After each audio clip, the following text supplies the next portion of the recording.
Okay everybody, today I'm going to talk about mastering iron condors.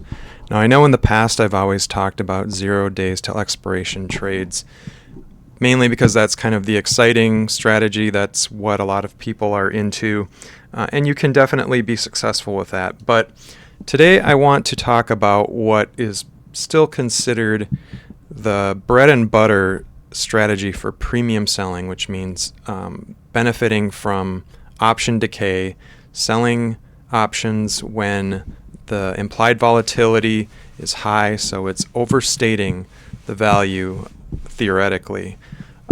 So what I do when I go to trade an iron condor, and in doing this I'm looking for an iron condor that is 45 days until expiration. So there's a lot of studies done about this, and there's a lot of theories on it, but really that time period has been found to be a good, reliable way to sell premium and have plenty of time for the market to take that premium out just by relaxing the implied volatility. And it gives you time to manage it without having to monitor these trades non-stop like you do with a 0 DTE trade. So those are just some of the reasons why I like to trade 45-day till expiration iron condors, along with other strategies that I do. But this is considered kind of the real sort of core of premium selling. So first, I look for a stock that has an implied volatility that is higher than normal. And a lot of other platforms have different ways of doing this. There's IV rank, there's IV percentile, things like that. So I do it a little bit different. What I like to do is I just go in the Thinkorswim chart, and I put a study on for implied volatility, and I set my chart up so that it is a 6-month chart with 1-day candles. And that gives me a look back of 6 months, and I like to just make sure that based on where the implied volatility for a particular stock has been, that the IV is up in the top third of the area that has been in the last 6 months. So really I'm just sort of holding a line here and making sure that the IV is currently in the top third. Now, if you have a study where you can put a line on there that makes it more scientific, great. But this is really just kind of a step in going through my watch list and looking for stocks where the IV is high. Now, I personally used to use IV rank, which sort of ranks where the IV is based on its high and low for the past year. For me personally, I moved away from that. I don't like it because there could be a spike that happened way back, and I just want to look more recently in the time frame and just kind of get an idea of are we at a peak for the recent IV behavior or not. So that's kind of how I decide on a ticker to use for an iron condor, but I'll get into what an iron condor actually looks like, especially when I'm using Optionsmith to create it. So I decide I'm going to put an iron condor on a ticker just because the IV is relatively high, so the implied volatility is relatively high compared to what it's been in the last 6 months. And that just means that the options are expensive right now on that stock compared to normal, which improves the probability that those options are overstating how far the stock is actually going to move. And they are rich in premium that when that stock calms down and doesn't seem to be implying a big move anymore, you will make money because the options that you shorted are going to be worth less. So here's where I go on Optionsmith and I'm going to put an iron condor on.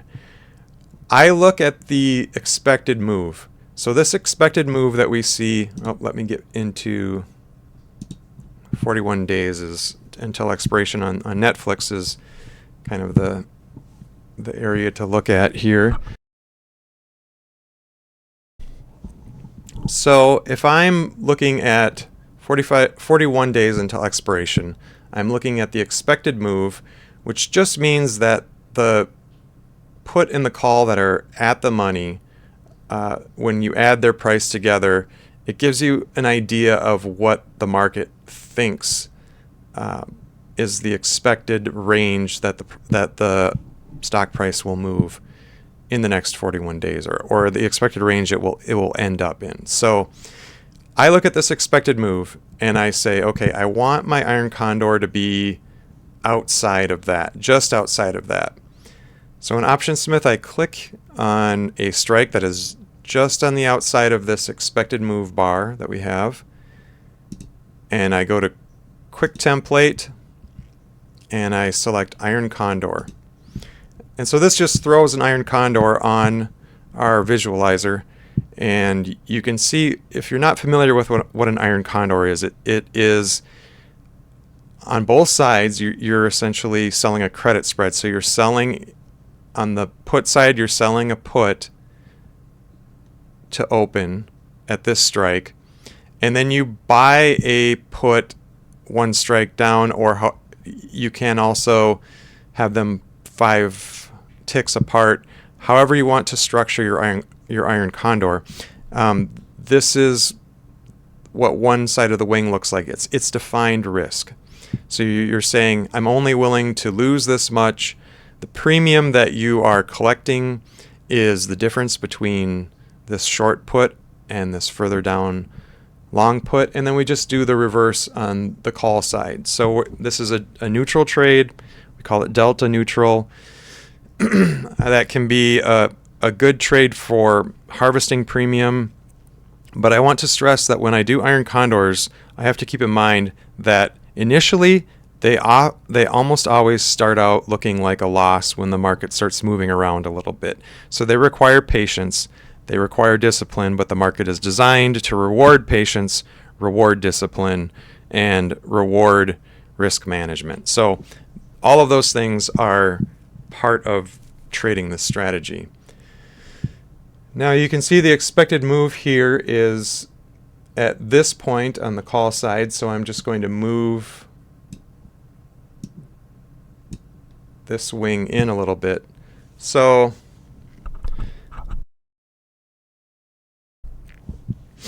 you can see you've got the risk and reward clearly identified on this visualizer. Let me take the gamma exposure off so it's more clear. So if we were just selling a one lot of this iron condor, we would have a max profit expectation of $34 and a max loss expectation of $66. So if we just want to bump up the number of contracts so that we could make a max of 136, then we could go with this. Now here's the thing that we need to get past when I'm trading an iron condor.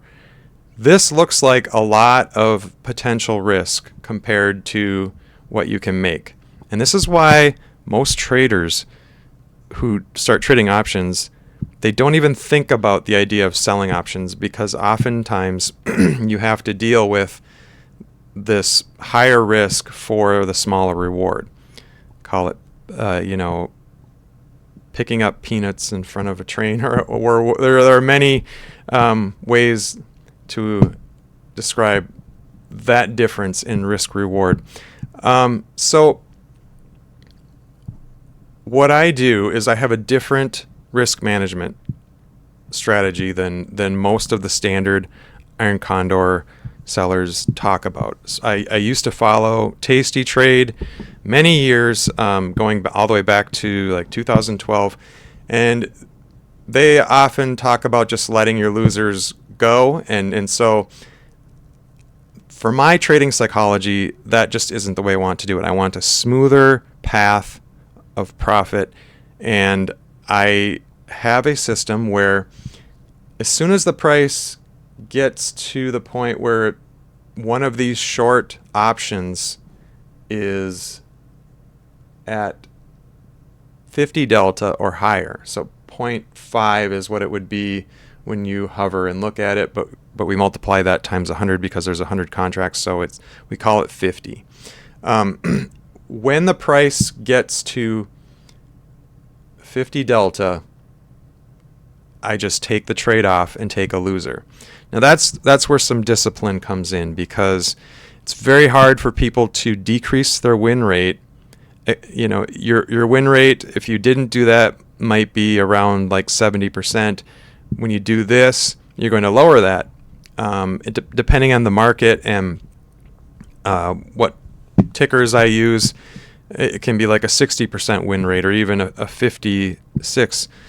The point is that you still want to generate profit and not worry about the win rate as much as just that you're making more than you're losing.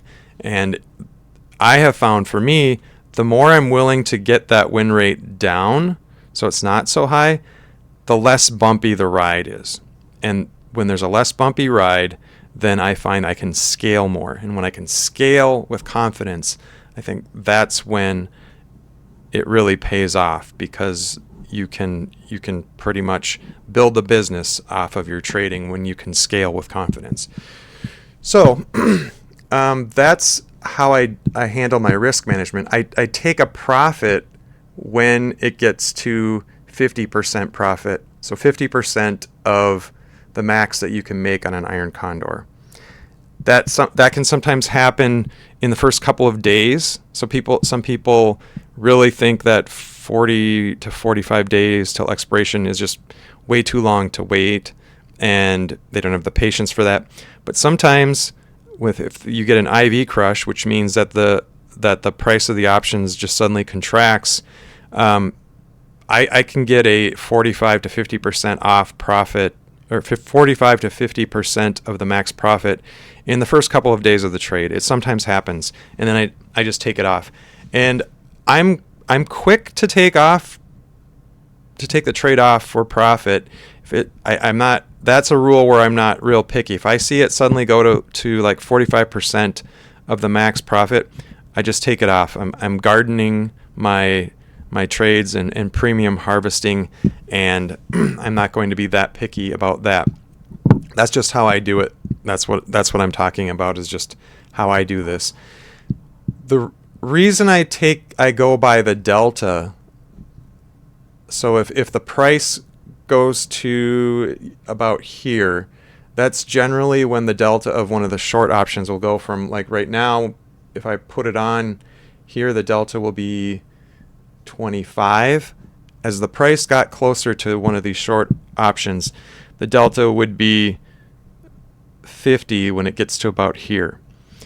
The reason I go by the delta is because there are times, if you just said I'm going to take the profit off at, if the loss is like 50% of the max loss, or if the loss is like 70% of the max loss, you could do that. There's a lot of traders that do that.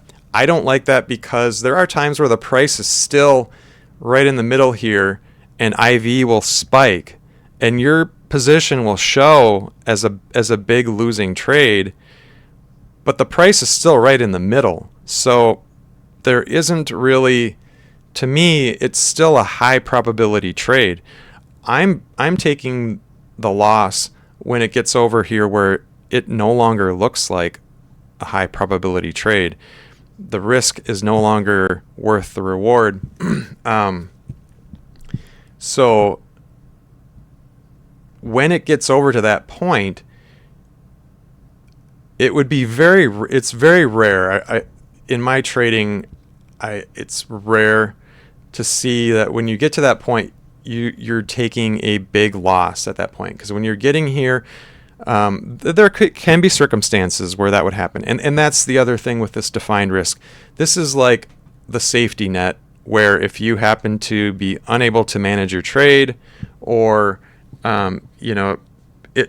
there's like a major black swan event, this is like the safety net, the max that you could take. But I don't want that to be the norm. So if the price gets over here at 50 delta, generally the loss tends to be about 50% of what my max profit is. So it's kind of like, at the norm, it's a 50-50, or I should say 1-to-1 risk reward trade for me, unless some sort of tail event happens, which can happen. But I can still handle that. I just don't want that to be my normal loser.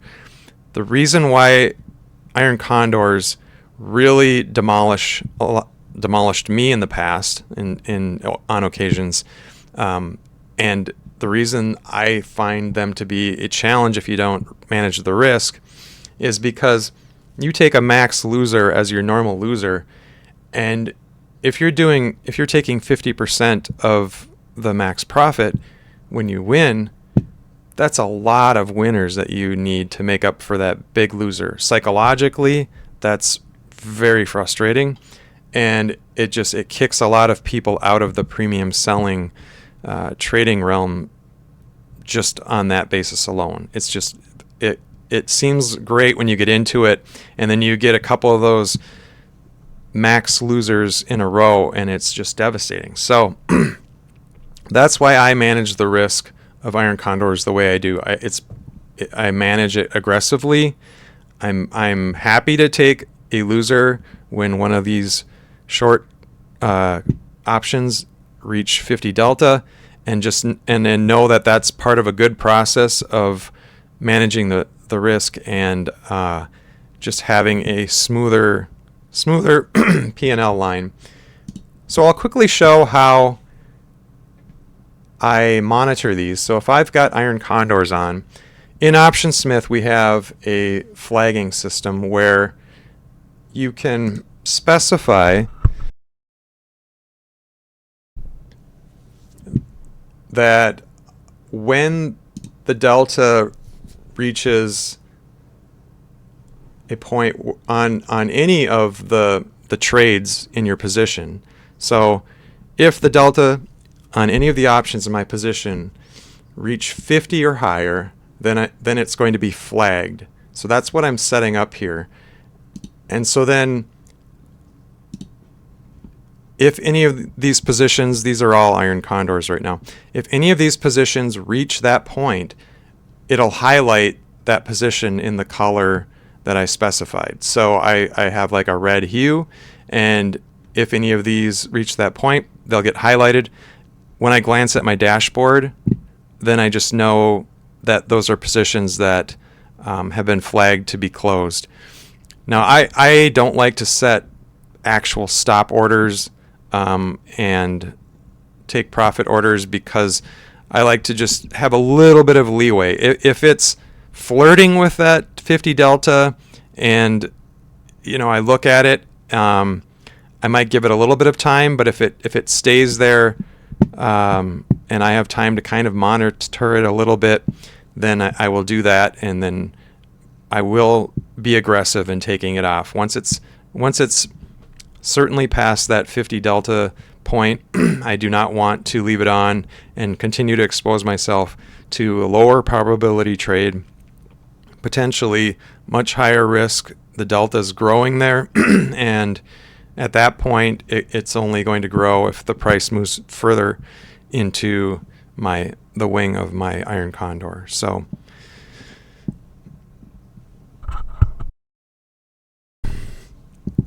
that's how I put on my iron condors. That's how I manage them. And if you have any questions, be sure to comment on this video. I hope you enjoyed it, and I hope it showed you how I can use Optionsmith to really make trading this sort of trade much easier. So thank you.